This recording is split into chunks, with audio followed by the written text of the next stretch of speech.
is a show that focuses on the person behind the brony. I'm your host, Osaka Jack. Please sit back and relax as we talk to this week's guest brony. Hello everyone, this is Osaka Jack with Into the Spotlight on Everfree Network. With me today, I have someone who works on EFN a lot harder than I do. Okay, most people work a lot harder than I do, but still! Mr. Kiniro, hello! How you doing? I'm doing alright, how about yourself? I'm doing quite well, I got to take a bit of a day off for once, so not just from EFN, but from paid work, so yay! Oh, days off are always nice. First 3-day weekend in a long time. Oh wow, 3-day weekend! I know! It's been crazy hectic at work, been working 50, 60-hour work weeks, and this first weekend off, I feel so good to be home. Now, come on, there's 168 hours in the week. You're only working 60 hours. That's less than half. Give them some balance, you greedy jerk. But anyway, I love my job. I don't love it to where it becomes my second life. There is a reason that we have to be paid to do our jobs, and that exactly. is because while we might enjoy them, it's not what we would choose to be doing for our whole life. That is true. Even though I enjoy my job, and I love my job, in case anyone's listening in, I love my job very much, but please, no more than 40 hours a week unless I get paid overtime. Yes, indeed. Well, real fast, I want to mention it, though, the screen name that you have. We had to do a little back and forth so that I pronounced it correctly, because I was tempted to use Kiniro, which is not exactly how you say it. It's Kiniro. Actually, it's a bit of a nickname I've had since I was 12. It turns out that I was given this nickname by a foreign exchange student that I think was mocking me, because when I was 12, I used to be a bit of a little pompous little kid. But anyway, the name stuck with me for many years, and it's kind of now I still consider it my nickname, but it's my alias in the brony community. It's if anyone's unfamiliar, it does mean gold-colored. Which, you know what? Okay, boom, I've got it. Excellent. You're going to need a nemesis. Uh-oh. A nemesis Kiniro, which is silver-colored. Uh-oh. I'm halfway through designing this already. Okay, we're going to make it Twitter, and they're going to just invade EFN and have their own show, and they're going to be just not as good as you, but still good, and okay, I give up. Well, as long as I don't have to go up against a Silver Surfer, I think I'll be okay. Silver Surfer, cool. Gold Surfer would not be nearly as cool. I'm sorry. I think it just would be a little bit more gaudy than anything else. Yeah. Well, I glazed over it, but yes, you also work on EFN. If anybody's not familiar, could you quickly describe what do you do? Well, as far as EFN's concerned, I'm actually EFN's project specialist. That's a super all-encompassing, vague term. But it actually means that I do a lot of different things on the network. I actually do some of the social media stuff for Facebook. I got our Google Plus page back up and running. Nice. I help do a lot of the YouTube reorganization, just repair and maintenance kind of functions for social media, and make sure that things continue to work smoothly. And if something goes down, then I help in the interim while we get to do manual stuff until we get our automatic systems back up and running. People might not be aware of this, but for staff, for show staff, the Everfree Network Twitter has an auto retweet, which has been fluctuating recently, but I did see in the chat this morning that it's been fixed, and I'm tempted to use it. I believe it is working now. For the past, for quite some time, it was actually me having to manually set up a list that I can monitor some of the people from EFN who were on that list, and then retweet it either from home via TweetDeck or from my Samsung phone while I'm out and about. So the auto part of the auto retweet wasn't working. Yeah, so I was the retweet bot for a while. I tried my best. I couldn't catch everything because I work has its priorities. Sure, of course. Outside of some of those functions, I also do. I'm actually one of EFN's cameramen. I did a lot of the camera work at BronyCon. Let me see. I also let's see. What else do I do? I'm trying to gather my thoughts here. But yeah, I do a lot of the con production stuff. I'm public relations for Everfree News, so whenever Krypton Logic, Jose, is in a bind or needs some help, whether it's internal or external stuff, I help him out since he's the executive or EIC or the editor-in-chief of Everfree News. Right. I help him out with administration functions and stuff like that. I also what else have I done? Well, some other back end stuff I can't talk about at all, but outside of core EFN stuff, I'm actually the director, the producer of the inventory on KPNY, which is a show that airs on EFN. Yes. Yes, the KPNY inventory. Yes.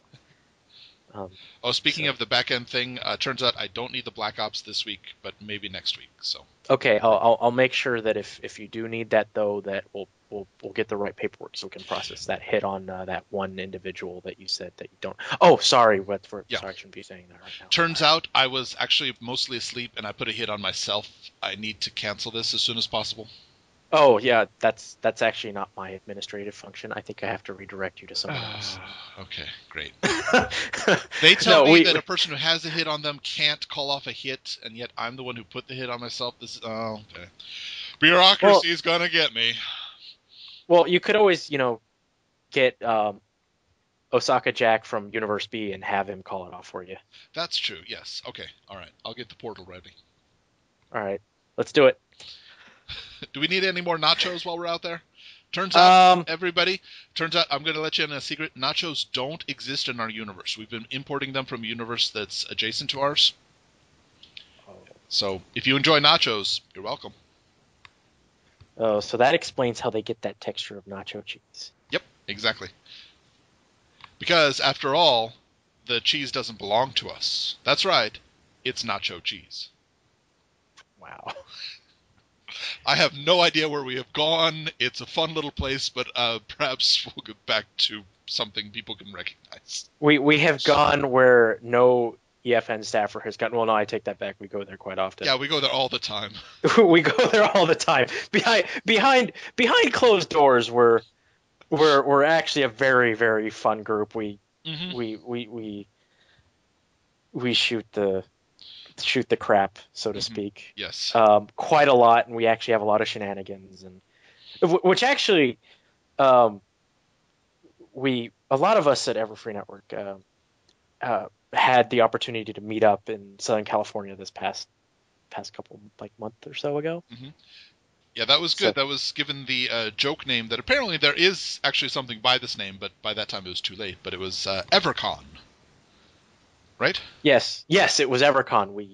We came up with this name jokingly because the only time any of us at Everfree Network ever get together, we're at a convention. Mm-hmm. And the fact that we're going to SoCal to meet up and have a week-long vacation all together, we're not at a convention. What's wrong with us? This feels unnatural. Okay, we're going to call our meetup after a convention. We're going to call it a convention. EverCon. There we go. Yep. So we're still meeting at a convention. We're perfectly sane people. Mm-hmm. Yes. No, we got to meet up in Southern California, and we hung out for about a week and a half, and we actually had a lot of fun. We got to go out on the town in Orange. We went to Los Angeles. We got to go to Disneyland. Aquarium of the Pacific, quite a lot of places. But I think the best thing is we got to all hang out and just have fun, spend time together and have shenanigans together. Mm-hmm. I think that's what made it really, really fun. So behind closed doors and actually sometimes in public when we're all in the same place at once, we're actually a great group of people that likes to have fun and just joke around. And we're not always business, numbers. Professionalism. Yeah, we're professionalism free network. Wait, no, that sounds terrible. That sounds No, we are professional with what we do, but we're off the clock, quote unquote, per se. We're just normal everyday people. We like to have fun just like anyone else does. So. Mm-hmm. So that was a fun time out in California. Hey, I live here though. Yeah, you live there, so it's not quite a trek for you that it is for the others. But still nice for everybody to meet up, and I hope to be able to attend one in the future. Definitely. Just EverCon 2015 may be happening. I'm suggesting Osaka. Just saying. Granted, everybody but me has to travel further, but at the same time, selfish reasons. Selfish reasons. I mean, well, no, the reason we picked California was because we actually have a huge contingent and cluster of people from EFN out here. Right. Like there's myself, there's Kibby, there's Casey. We have a lot of friends from the network. Tyler, some of the former peeps from Brony Clubhouse that are actually good people. Right. Some of the co-organizers or former organizers of Equestria LA 2012 and 2013. Right. We're good friends with quite a few of them, and we hung out with them. A lot of the folks from KPNY are actually all local to my region of the neck of the woods, so nice. Some of them got to go out there and hang out with everybody. So it was kind of a bit of a gathering of good friends and people of EFN out here. So why not? It was a camaraderie of sorts. Yeah. Yeah. I think that's the thing. I have no clue, but I do hope that I hope that actual convention staff meet like that at times. I really do. I hope it's not all total business. Yeah, well, having some friends in EQLA for 2012 and 2013, it's I do get to hang out with some of these people quite often. And they do hang out regularly like that. So and they still do, even though there's going to be no con for 2014. Yeah, that's a shame. But yeah, it's a bit of a shame. But hey, here's hoping for 2015, right? Yeah, absolutely. Well, I mean, the show's been renewed for 5 years, so there's a good chance there'll still be fans sometime before 2020. That's true. We're in this for the long haul, aren't we? Probably, yeah. Yeah. Though I still insist, every person should only be as much of a fan as they wish to be. And there you go. For shame, anybody that attempts to humiliate someone else for not being the same type of fan as they are. Exactly. Don't do that. That's no bueno. That's not fun. And I don't know, just a personal thing, in my opinion, if you wish to not be a fan anymore, don't. Yeah. Don't. Yeah. You don't force yourself to be something you're not. It's supposed to be something that's fun, and if it's not fun at all for you anymore, go away. So OJ, and personally, I don't care for the I am leaving announcement myself. Just kind of, if you want to go, go. If you want to take a step back, take a step back. I don't. Nobody's going to judge you differently if you need to take a step back. But hey, that's just this one guy's opinion. 2. I mean, we need 3 more to form a burger chain, but yeah. And 7 more to say it's 9 out of 10 bronies say. 10 more to make an angry group jury. Yeah, at the end of the day, and this is just my opinion. If a brony, whether a content creator, I'll just put it that way. If they need to take a step back, go ahead, do it. We understand life. Life has its ups and downs, and you got to do what you got to do. Nobody's going to think different of you if you have to take a step back. At least that's how I feel. I will say there are some who will think differently of you, but at the same time, those are not people that those aren't the people that are important anyway. Exactly. You don't need their gratification. Yeah. So, don't be something you're not. Don't have to sacrifice yourself to be that. And if it's truly that you feel that you need to move on, then more power to you. Yep. Vaya con Dios. Thanks for stopping by. So about not being a fan anymore, OJ, there's something I have to tell you. Uh-oh. I've gotten into Equestria Girls. Okay. So wait, nobody's gonna hate me for that one? Not from this end, no. Okay, good. Just wanted to make sure.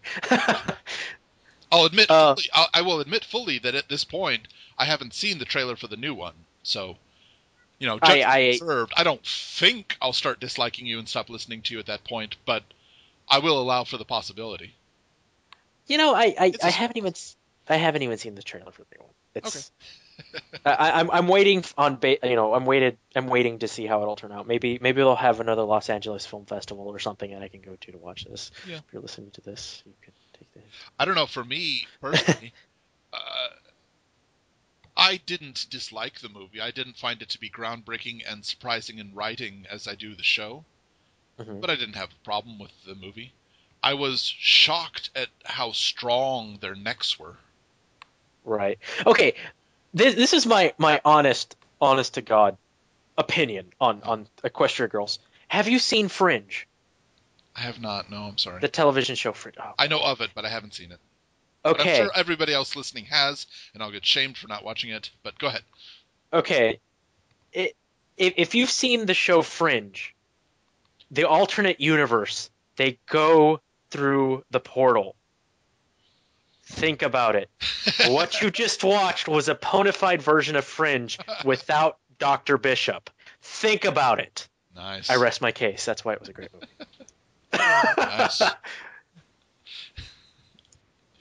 Well, that beat my point. I was going to make a joke about how those huge heads are supported by tiny little necks, but yeah, you win.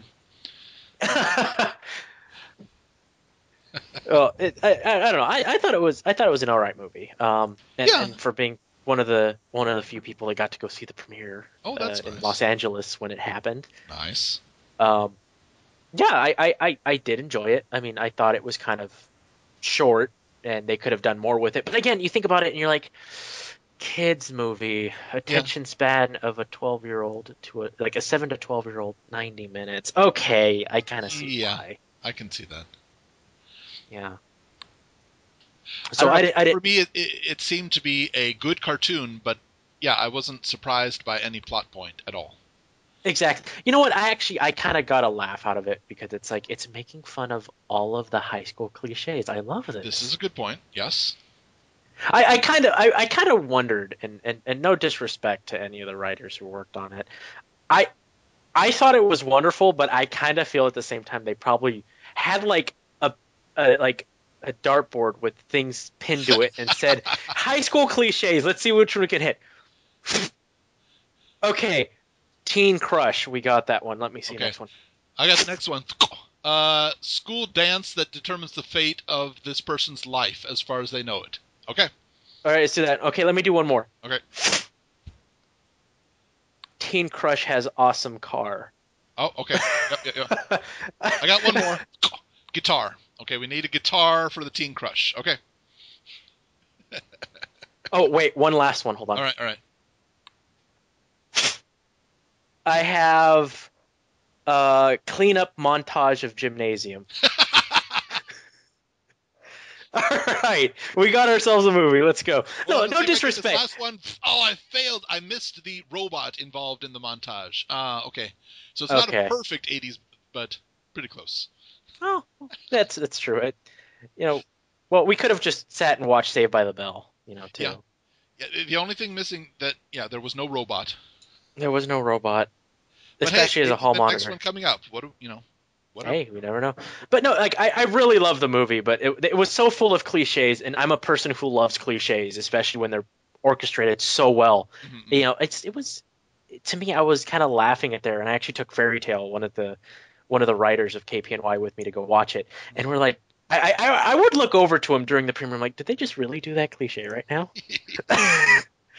I was laughing a lot, so I thought it was I enjoyed it. It probably wasn't my best thing, My Little Pony concerned, but I enjoyed it.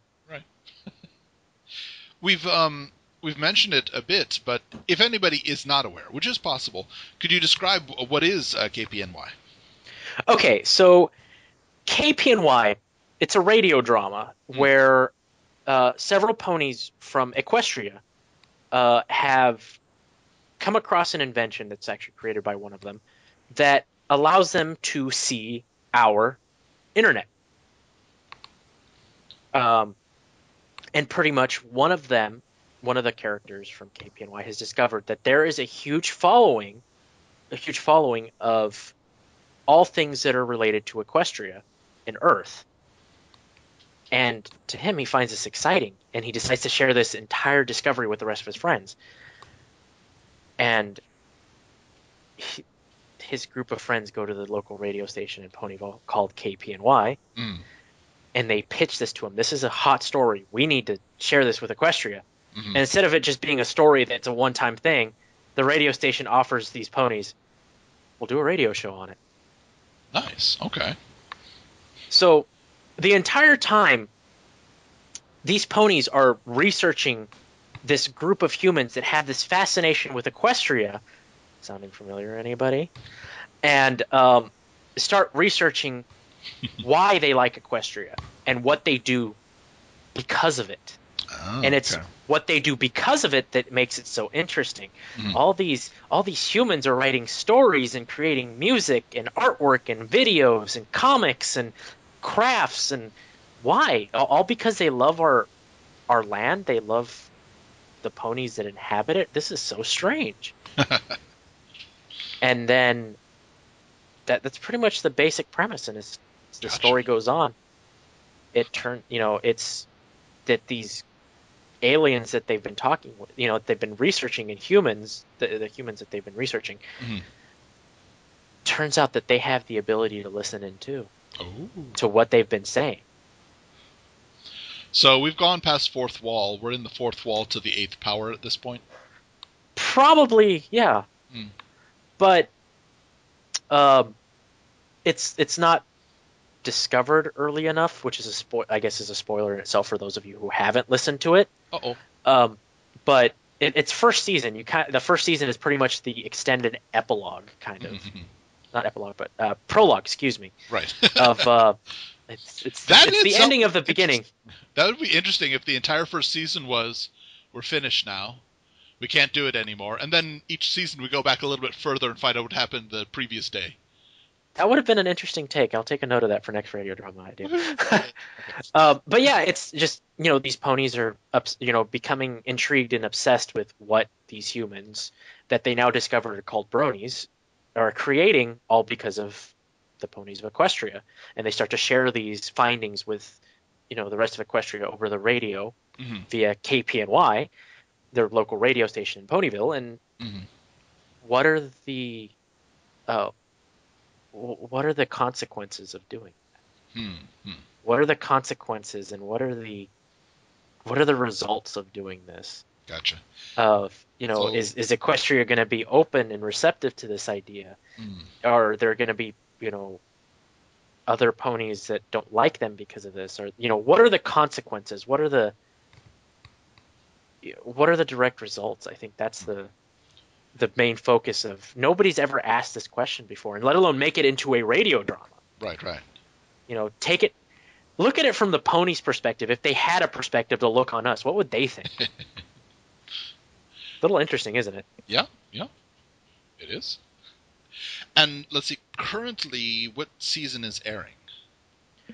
Currently, the fourth season of KPNY is airing, and while season is synonymous, is a term that we just use for production only, because to the rest of you guys who listen or want to listen in, it's just episode numbers.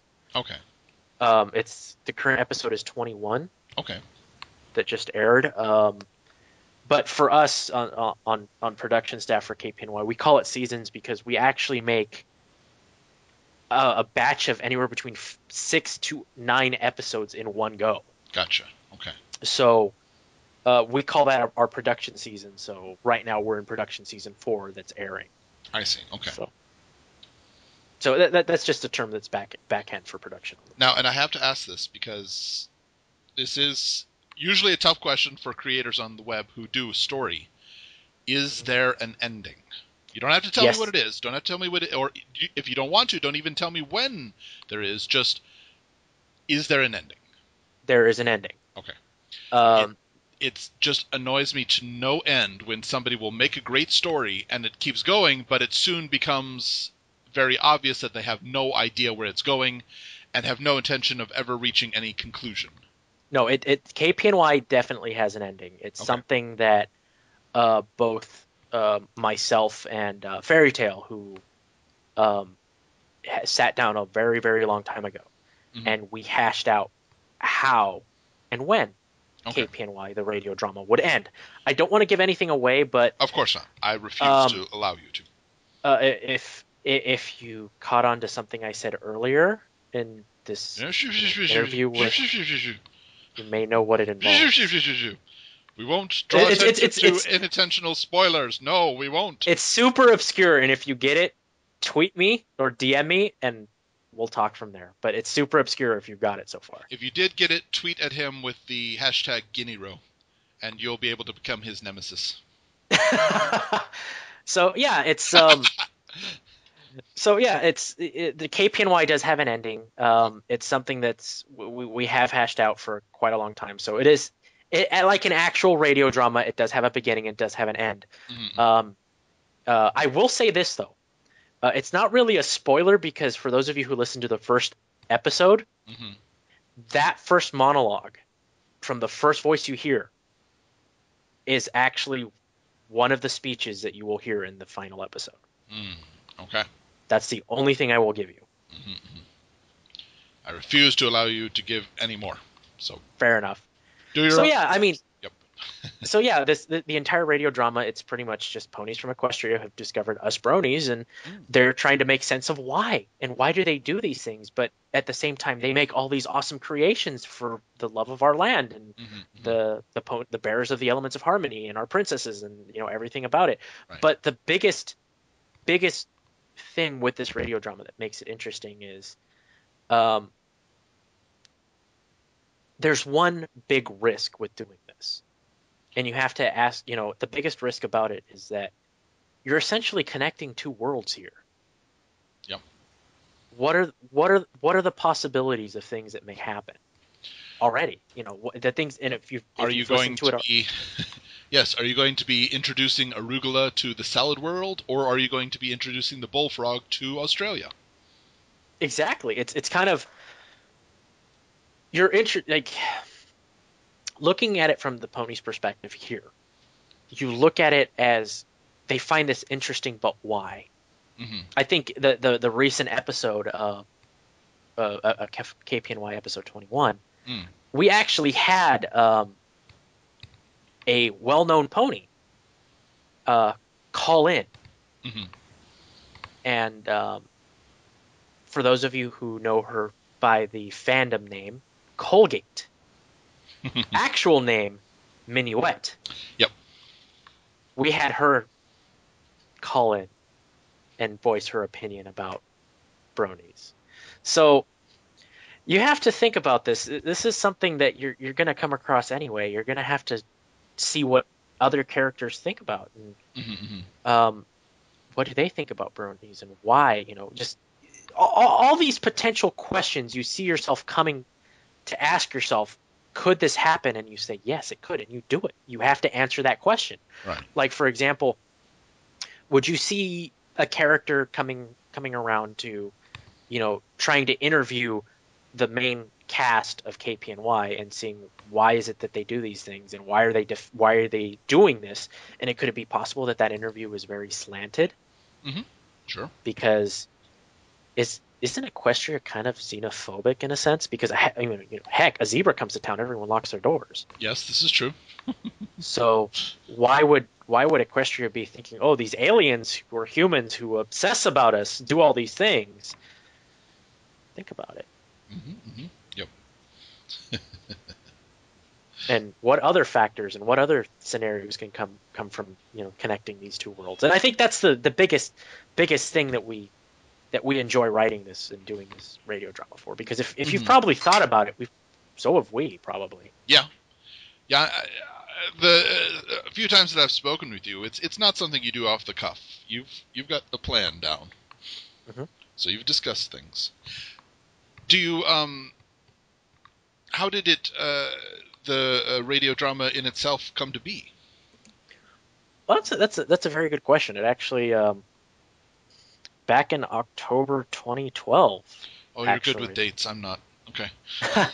October 2012, I actually had discovered, no, like, actually, it goes further than that, but October 2012 was when we really cemented when KPNY got together. Okay.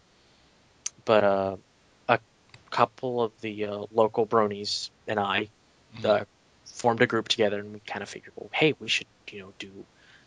We didn't think of it of a radio drama at first. We thought of, well, we should do like a podcast or a radio show where, we kind of help promote and talk to some of the lesser known people in this fandom. Sure. Who write fan fiction, music, art, whatever. Like, for example, one of the first guests we had on our show was Matthew N. He's a brony musician from Poland. He was one of the first people we got. He didn't really take off in the fandom, but he made some great music, and the exposure we got him, it got him quite a bit of bump in notoriety. But that's good. That's what we originally started it for. But we didn't think of doing a radio drama. It was just like, oh, let's just do a radio show and whatnot. EQLA 2012 rolls around. I go out there just to my first convention. I've never been to one. I thought I might as well go enjoy myself. Yeah. Guess who I run into there? Let's just say they work with this network. Me? No, wait. Oh, that was a terrible answer. I wasn't there. So, at EQLA 2012, I run into Final Draft, and I run into Dusty Cat. Both of them being well known for doing, shows and whatnot, even for 2012. Why not ask the people who have been doing this for a while and see what they think, what we can do. If they could, impart any knowledge, for me, let me, I would appreciate it. Right. And, I talked to Final Draft at EQLA, and he tells me everyone and their mother is doing a radio show. Everyone and their mother is doing a podcast. If you're going to do a podcast, you need to find something that's unique. And you need to hold to it. Yeah. But most important of all, even if you can't, be passionate in what you do. If you can't be passionate, and if you're just doing this to be another big name, don't do it. Exactly. Yep. Do it because you feel you can do it, and because you can do it yourself, and because you feel that you have the potential to do it. Don't do it for any other reason. Right. So, that was some good advice. Oh yes. And then I run into Dusty Cat, and I ask him, another person who's been doing quite a bit of a show for quite some time back then. And I ask him, what advice can you give? He tells me, first off, I appreciate the fact that you have the moxie to come up and ask me. He hands me a Stay Brony pin, and then he says, "Sit down." and I sit right next to him on this bench in the Anaheim Convention Center, and he's like, "All right, let me ask you a question. What did Johnny Carson, Dave Leno, Conan O'Brien, and Dave Letterman all have in common?" Did you mean Jay Leno? Jay Leno. Okay, sorry. anyway, go ahead. I'm sorry. Too many times. Keep going. Anyway, he asked me, what do all these people have in common? Tell me. Well, they're all talk show hosts. Exactly. Why do people watch them? And I'm like, because they're unique. There you go. Why are they unique? As soon as you can answer that question, you have answered the $50,000 question. And he gives me a tap on the shoulder and he says, "I'm pretty sure you'll figure it out." And as soon as you find what that answer is, you'll find what will make you unique. And when you find it, never let it go. And he goes on his business. Nice. So coming back from EQLA, I'm rather invigorated by the experience. Come back home, and I talk with a lot of the people who I had talked with previously from my local Brony group about making this podcast. And I said, I talked to these guys, and they said, we have to be unique. We need to do something that is original, that stands out. Yeah. And what can we do? And I said, well, I don't know. We thought about it for a bit, and then it hit me. What if we have a talk show host and have someone in the background like Ed McMahon? If you don't know who Ed McMahon is, he's the I'm very well aware, but I know that not a lot of people listening do not. yeah. You can fill in because it's been so long since I remember the story. Ed McMahon he was the co-host. He was the Andy Richter before Andy was a Richter. Exactly. So, and Ed McMahon started as a person who was a behind-the-scenes person for that show. Mm-hmm. Yeah. He wasn't really supposed to be on the stage, presenting people, bringing people in, introducing them, etc., etc. He was actually a stagehand. He was like the top stagehand for that show. But he apparently made a good impression that he said that they said, no, come on, get on stage. I want you to do this. Yeah. And it kind of hit. So I said, well, why don't we have a character like that? Why don't we have an Ed McMahon for our show? And then from there, we kept thinking about it. Well, we'll have a character called this. Just name doesn't matter anymore. Mm-hmm. But let's have a character called this, and we'll have them be a persona on the show, and we'll do this. Oh, then while we're doing that, why don't we make the host be called this, and he's a persona this way, and we make another character and have a persona this way, and it just slowly started evolving into a radio drama, and we didn't even know it. And when the pieces came together in late November, early December, we're like, we just came up with the basis for a radio sitcom. It wasn't a radio drama yet. It was a radio sitcom because we decided we have all these characters, they interact with each other, blah blah blah blah. But there's the biggest problem we have here. How do we know, or what reason would they have to be talking about bronies? Yeah. Tough one. We have the how, just not the why. We have the how, but we don't have the why. And when we discovered the why, we said, well, we can't just come up with such a interesting plot device to give us the why and not continue it. Yeah. And then from there, we're like, well, let's keep pushing the why. Let's keep seeing where we can go with this. And we wrote, 3 episodes, and then we're like, this has the potential to do something. Nice. We wrote 3 basic episodes. They're not the episodes you've heard. Right. Those will never surface. And then we realized, well, okay, we have something. Let's see if we can actually do this. A couple weeks later, we write what we call as episode 00, which is our mock episode, which maybe one of these days I'll release. Just to see where we've gone from our initial, inception to now. But we record our episode 00. We write it, we record it, and we produce it just like an actual episode. And we're like, we can definitely do this.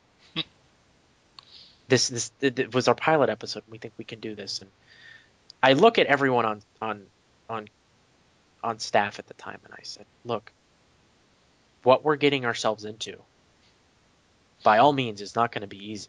Right. If you want to walk out now, you're more than welcome to.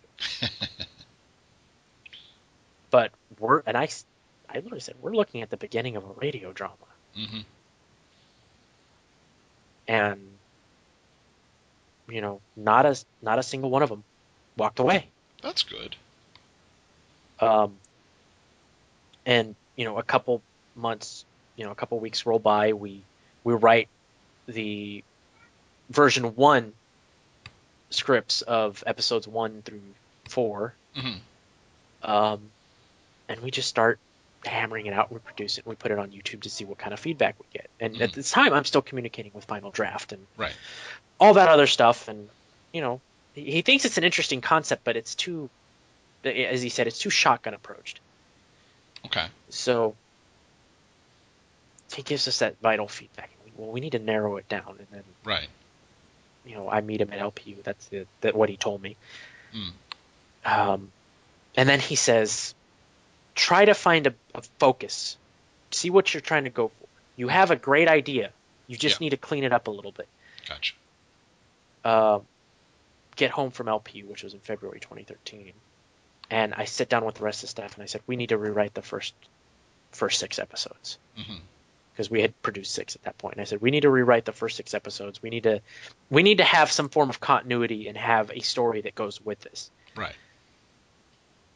So then we take episodes 1 through 6, which had already been written, Mm-hmm. bump them up to be 2 through 7, and then we write episode 1, which is what you hear on EFN now. Gotcha. And then that pretty much that entire process right there is, how we got started. I mean, it was just it just initially started from a group of local bronies getting together and just being like, hey, we should do this, and just the think tank rolling and just what we can do with this. Not just let's do this and then do it and then it's done, but there was an evolution of sorts in that we'll try this and this is okay, but what if we do this and it worked better, and trial and error, you got to the process that you have now. Yeah, that's pretty much how it happened. Mm-hmm. And then, I kept in contact with Final Draft and a couple of the people from EFN, Mm-hmm.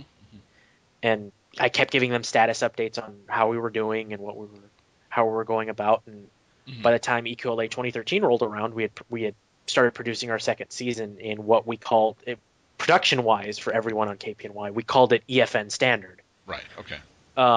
Where we had an introduction, we had image stills, we had proper artwork, we had proper credits, we had redone all the previous episodes from season 1, Mm-hmm. so that they tie in with an overarching story. We connected seasons 1 and 2 together. We established continuity for a radio drama with those initial things, and by the time EQLA 2013 came around, I sat down with Final Draft and Joe Stevens from EQI at EQLA, and they pretty much say, "You've hit it. Nice. We want to bring you on board. We want you're good to air on EFN." Nice. So, very nice. So a little bit of an lengthy origin story is how. Well, I think that's kind of important too, because I know I don't know about you, but I know that I get messages from people that are essentially one sentence saying, "I want to be on EFN too." Mm-hmm. I'm like, well, work hard, make something, then you got a better chance. This isn't just a want; this is a desire to do and the ability to do. Yeah, it's definitely a thing that you have to have the drive to do it. Mm-hmm. Even if you don't have the time, you have the drive, because then you make time. Yeah.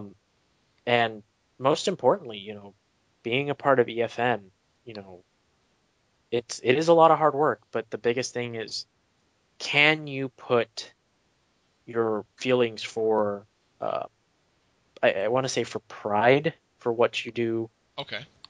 I wouldn't say aside, but curb them. Right. Because sometimes, even though what you do is good, Mm-hmm. you still have to be humble with what you do. Yes, very true. Because you can't be in it for fame. You can't be in it for notoriety. And if you are, you're doing it for the wrong reasons, and people will notice.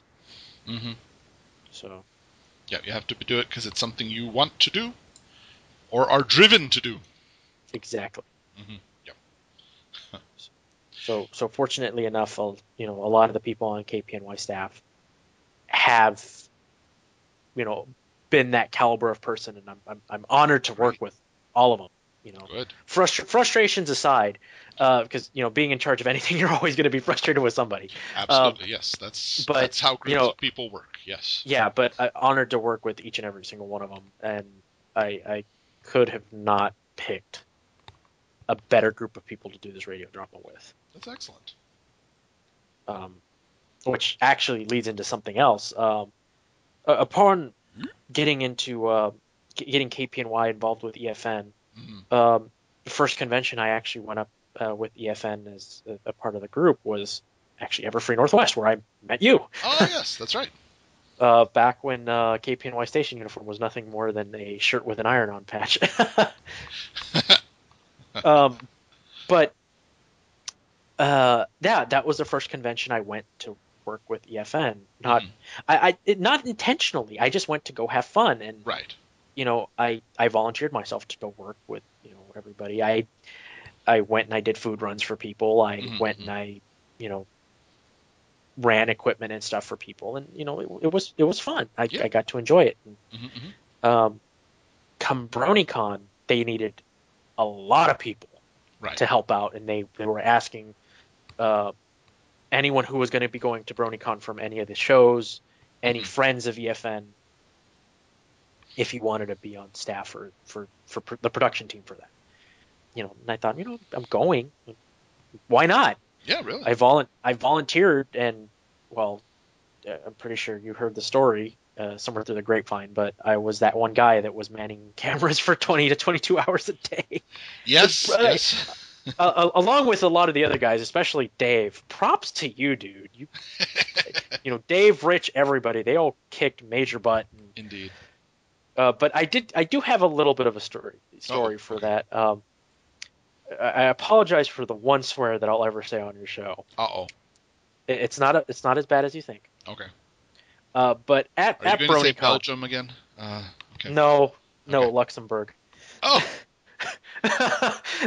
But at BronyCon, I volunteered to be one of their cameramen. Right. This put me in charge of manning the camera in the AV pit. So in main hall, it was that little separated island from the stage where the cameras were, so you can get the wide angle shot. Okay. I was manning there. I eventually traded out and manned the concert camera. Okay. For both nights, carrying the I forget which camera model it was, but carrying that thing. And then I also was EQI's roaming camera. Ah, I see. So during the day, I was actually EQI's roaming camera, and during the night, I was the concert roaming camera. Gotcha. So yeah, I just kept going like every hour, and nobody could stop me. It was to the point that because like Draco, when he was up at Everfree Northwest, he got sick from working a lot. Right. A lot of the people were afraid that was going to happen to me, that I was also going to get ill from just running every hour of the day. And I didn't. Oh, I nice. just kept going. And I just kept giving it my all. And by Saturday night, I guess my hard work didn't go unnoticed, which was actually kind of nice. Draft and Rich had gave me a compliment. A-Track gave me a compliment. And because of that compliment, I think I could be mistaken, but also ended up Draft and Cowboy Dave ended up coming up to me and they said, kind of like in a very joking manner, but kind of like in a almost somewhat sleazy manner. It was kind of funny because jokingly. They come up to me and they say, so Draft comes up, so Kiniro, we want to let you know something. You've been working a lot. And quite frankly, we can't have that because you're putting everyone else to shame. Oh, jeez. He says, so Kiniro, unfortunately, and he puts his hand on my shoulder. He says, you've been doing such a good job, but we're gonna have to fire you because you're making us look like lazy schmucks. Okay.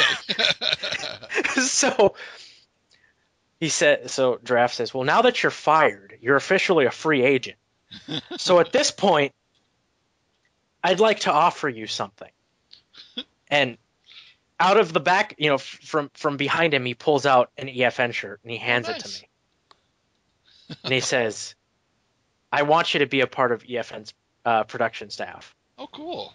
So he hands me that. It was just for conventions, Right.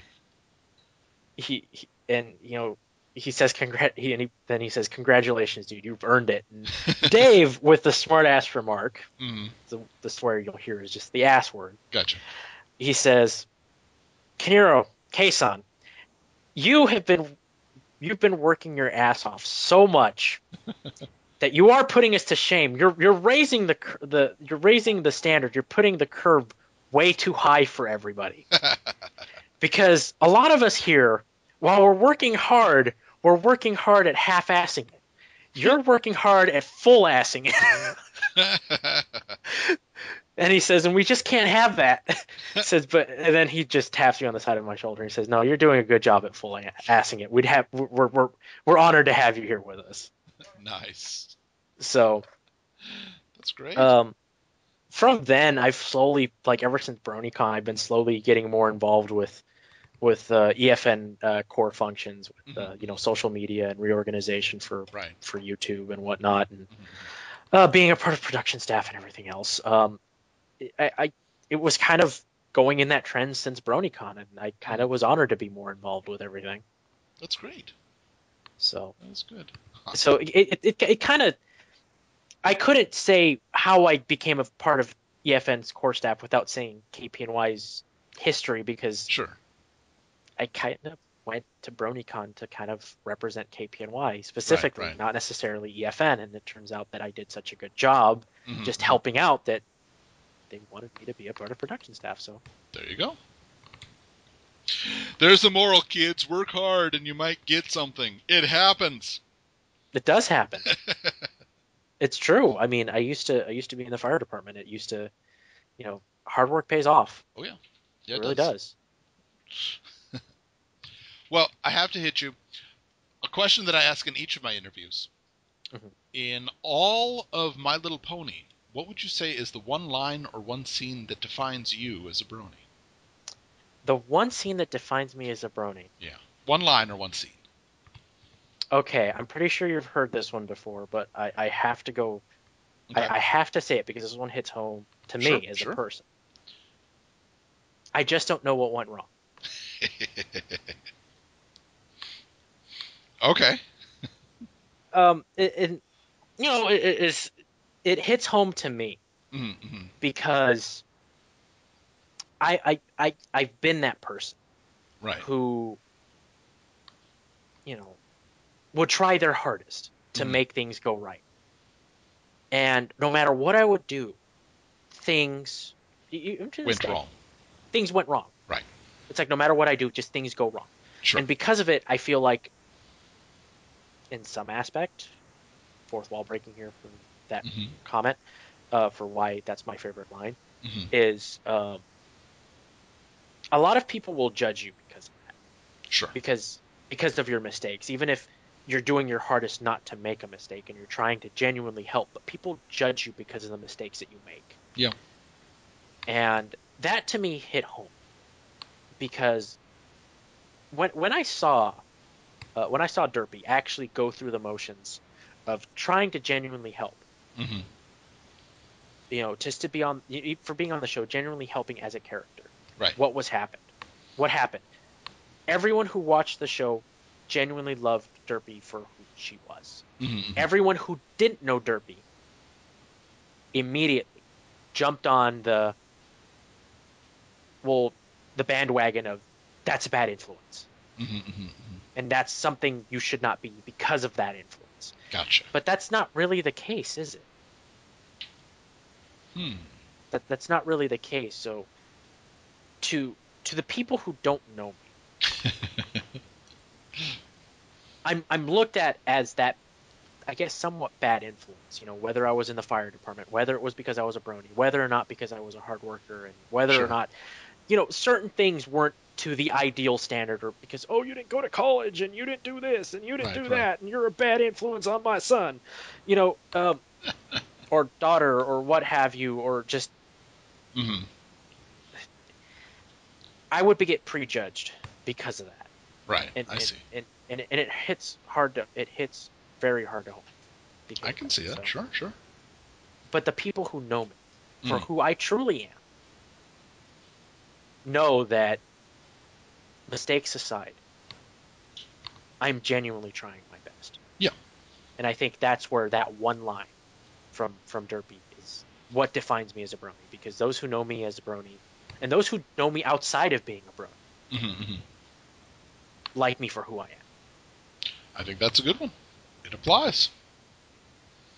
Definitely has application. It's far better than the I have seen it once. I just don't know what went right. I understand that's a little bit of a joke, but at the same time, like, all right, fine.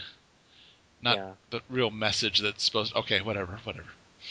Yeah, so I mean that was the line that associated me as a brony. I wouldn't say it's just a brony, but as a person. Right. Makes sense. Well, everybody, today we've been speaking with Kiniro, and we decided to make a nemesis for him. So, Kiniro, please step forward. Be sure to check out KPNY on EFN, which has an ending that we won't talk about because it'd be spoiling. But it's an ending that can be coming.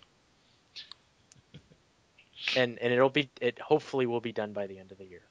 By the end of the year. Okay. That's good. That's a general one, but yeah. Thanks so much for coming by and speaking with us today.